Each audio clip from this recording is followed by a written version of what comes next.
right now, let's spend a little time with Dr. Chad Stevens. Dr. Chad is a specialist on concussions, and as I understand it, Doctor, more and more high schools across the country are using smart football helmets. Do we have enough data? Is it helping? It's a good question. I think that good morning, and thanks for having me on your show, Sure. First of all. But I do think that it is catching on, but it is taking some time. There have been several different attempts at this sort of thing, such as a mouth guard that detected certain, hits and relayed those back to the training staff. And now what we're using is a type of a sensor that's about the size of a decal that goes inside of any existing helmet, and it gives us an attempts at this sort of thing, such as a mouth guard that detected certain, hits and relayed those back to the training staff. And now what we're using is a type of a sensor that's about the size of a decal that goes inside of any existing helmet, and it gives us an idea of feedback from a hit that could be consistent with a concussion or at least a head injury onto an iPad that the trainers and the doctors have. Yeah, it's interesting. I mean, when you watch NFL football, even college football, I mean, sometimes, especially guys on defense, like on a big hit, a big play, they butt heads to kind of celebrate that. I mean, is there, maybe an idea of it's not so much the equipment, but just teach guys not to do stuff like that? Yeah. Sometimes the testosterone and the adrenaline get going pretty high for athletes, and so I think that's a little bit what you're seeing there. And certainly, people celebrate in different ways. Some are more deleterious to the athlete than others, but I'm not sure that that's going to change as much as trying to change the way people hit and do things more correctly and better tackling form.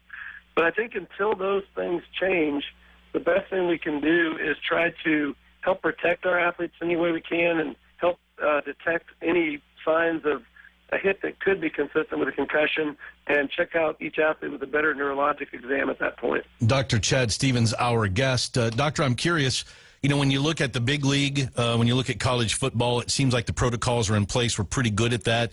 But don't you think when we get down to the high school level, maybe even down into biddy, that there's still kind of a mentality of shake it off, walk it off, prove how tough you are, and that may be a little tougher to overcome?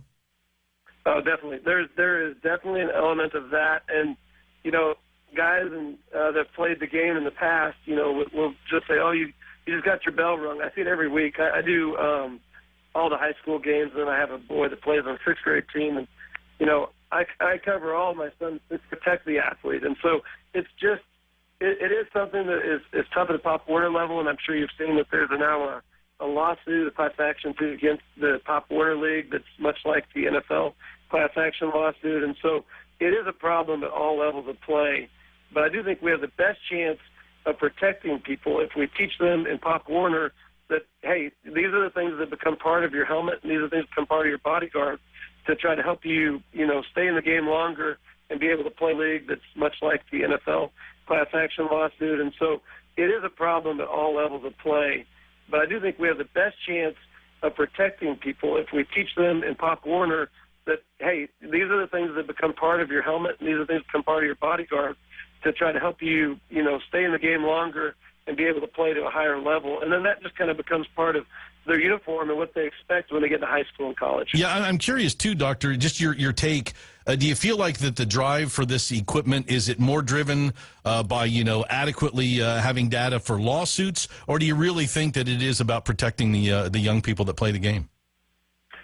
I can only speak for myself. And for myself, it is all about protecting the kids that play the game.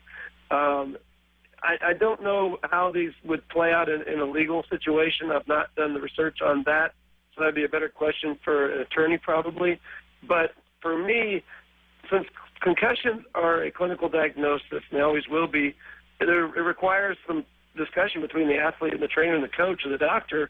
And sometimes those players just frankly don't want to come out of the game, and so they'll play through things they shouldn't and have a fear of being removed from the game. And what we've been able to do here locally in my practice is help coaches and the trainers and the players know that we're in their best interest. We're helping them look at the plays that when their sensors go off, and they show me a hard enough hit that they need to be looked at and evaluated and neurologically examined, a lot of times they return right back to the game just fine. But if there's a sign or something that is subtle and I find on their exam that they're not safe to return, then I explain to the coach they're withdrawn. And I think those athletes would be most likely withdrawn at some point during the game anyway. Yeah. But these sensors are helping us get to these athletes a little faster. I got it. Good information, and I appreciate the time. Dr. Chad Stevens on News Radio 610 WTVN.